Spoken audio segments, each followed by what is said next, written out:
బెంగళూరులో పట్టపగలే జరిగిన ఏటీఎం వాహనంలో చోరీ కేసును పోలీసులు ఛేదించారు. ఇప్పుడు కేసులో ముగ్గురు నిందితులను కర్ణాటక పోలీసులు అదుపులోకి తీసుకున్నారు. చోరీకి గురైన 7.11 కోట్ల అమౌంట్ లో మొత్తం 5.76 కోట్లను పోలీసులు రికవరీ చేశారు. మిగిలిన నగదును రికవరీ చేసేందుకు దర్యాప్తు ఇంకా కొనసాగుతుందని పోలీసులు వెల్లడించారు. అయితే దొంగతనంలో మొత్తం 7 నిందితులు పాల్గొన్నారని, అలాగే చోరీకి ఉపయోగించిన కారును సైతం చిత్తూరు శివార్లో గుర్తించినట్టుగా పోలీసులు తెలిపారు. ఈ వాహనానికి సంబంధించి నంబర్ ప్లేట్ ను కూడా చాలా సార్లు మార్చినట్లు గుర్తించామని అన్నారు. అయితే చోరీ చేసేందుకు 3 నెలల ముందు నుంచే ఒక ప్లాన్ రచించుకున్నట్టుగా ఆ ప్రాంతంలో రెక్కీ సైతం నిర్వహించినట్టుగా అర్థమవుతోంది. నగదు తరలించే ప్రాంతంలో సీసీ కెమెరాస్ లేవని ఒక నిర్ధారణకు వచ్చిన తరువాతే చోరీ చేశారని పోలీసులు వెల్లడించారు.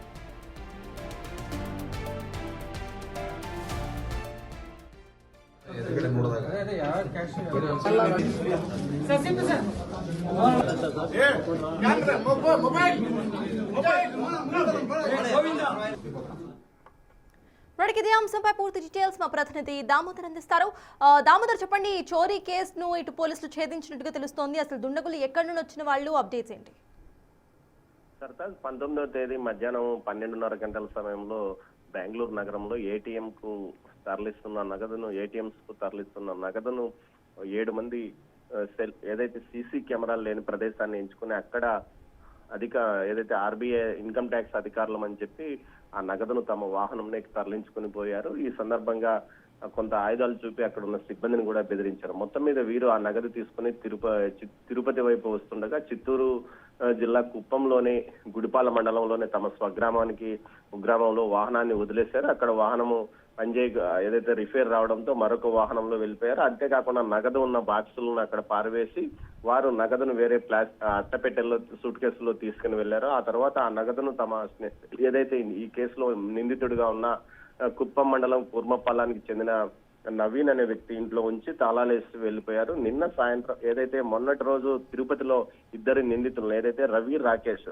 చింతపాడు గుడిపాల మండలానికి చెందిన రవి రాకేష్ ను అదుపులోకి తీసుకున్న తర్వాత బెంగళూరు పోలీసులు అతన్ని విచారించిన తర్వాత నగదు ఏదైతే కుప్ప మండలం కూర్మపాలెంలోని నవీన్ ఇంట్లో ఉందని తెలుసుకున్న తర్వాత నవీన్ ఇంటి వద్దకు వచ్చి నిన్న రాత్రి 8:30-9 గంటల సమయంలో ఇంటి తలుపులు పగలగొట్టి లోపల ఉన్న నగదు 5.76 కోట్లను రికవరీ చేశారు. ఆ తర్వాత ఆ నగదును తీసుకుని వెళ్లారు. మొత్తం ఈ చోరీలో 7 పాల్గొన్నట్టు తెలుస్తుంది. రవి రాకేష్ అన్నదమ్ములు, వారి తండ్రి రామ్దాస్ ఒక రిటైర్డ్ అయిన సైనిక ఉద్యోగి బెంగళూరులో కొంతకాలం ఉండి తిరిగి తన స్వగ్రామానికి వచ్చాడు.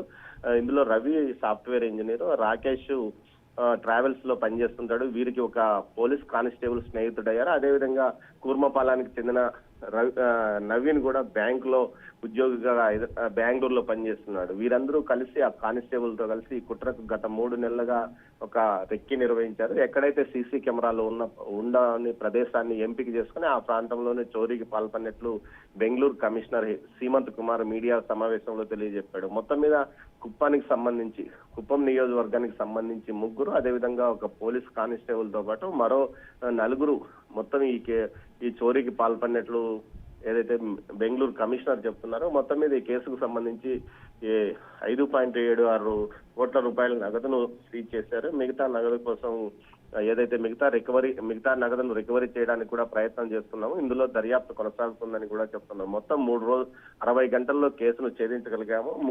ఇప్పుడు తమ అదుపులో 3 ఏదైతే రవి, రాకేష్, అదేవిధంగా నవీన్ ఉన్నారు. అయితే ఇక్కడ ఒక ట్విస్ట్ ఏమంటే నవీన్ యొక్క తండ్రి కూడా మాజీ సైనిక ఉద్యోగి, అదేవిధంగా రవి రాకేష్ తండ్రి కూడా మాజీ సైనిక ఉద్యోగులు. వీరిద్దరూ సమీప గుడిపాల మండలం ఒకరిదైతే కుప్పం మండలం ఒకరిది. ఈ విధంగా ఇద్దరు కలిసి ఈ చోరీకి ఈ 3 స్నేహితులుగా ఉండడంతో వీరు 3 చోరీకి పాల్పడినట్లు తెలుస్తుంది.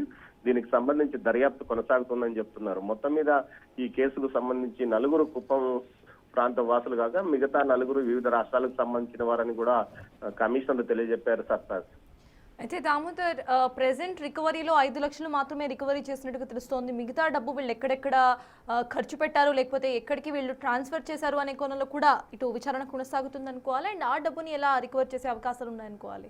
మొత్తం 7.70 కోట్ల నగదు చోరీకి గురైంది. ఇందులో 5.76 కోట్ల నగదును పోలీసులు నవీన్ ఇంట్లో నిన్న ఏదైతే కుప్పం మండలం కూర్మపాలెంలోని నవీన్ ఇంట్లో 5.76 కోట్ల 76 లక్షల రూపాయలు నగదును స్వాధీనం చేసుకున్నారు. మిగతా నగదు కోసం ఏదైతే మిగతా నిందితులు ఎవరైతే పరారులో ఉన్నారో వారు దొరికిన తర్వాత మిగతా డబ్బు కూడా దొరుకుతుంది. వారి కోసం గాలిస్తున్నాము. కాకపోతే ఇక్కడ ఈ కేసుకు సంబంధించి నిందితులు చాలా తెలివిగా వ్యవహరించారు. ఏదైతే చోరీకి పాల్పడుతున్న సమయంలో ఎక్కడ సెల్ ఫోన్ ఉపయోగించలేదు. వారి సెల్ ఫోన్ ఉపయోగించకుండా వీరు చోరీకి పాల్పడడం వల్ల వారి ఆచూకీ తెలుసుకోవడం కొంత ఆలస్యమైంది. లేకపోతే మరింత తొందరగానే చేసుకోగలిగాము.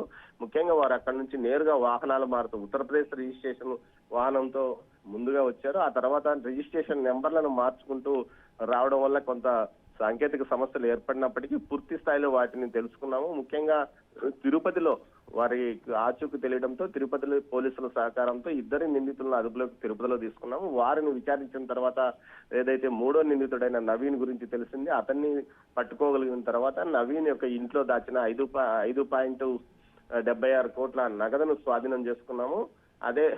ఆ తర్వాత మిగతా నగదు కోసం ప్రస్తుతం పరారిలో ఉన్న మిగతా నిందితుల వద్ద ఆ నగదు ఉన్నట్లు సమాచారం ఉంది. వారి కోసం గాలిస్తున్నామని చెప్తున్నారు సర్తాజ్. Right, thank you Damodar.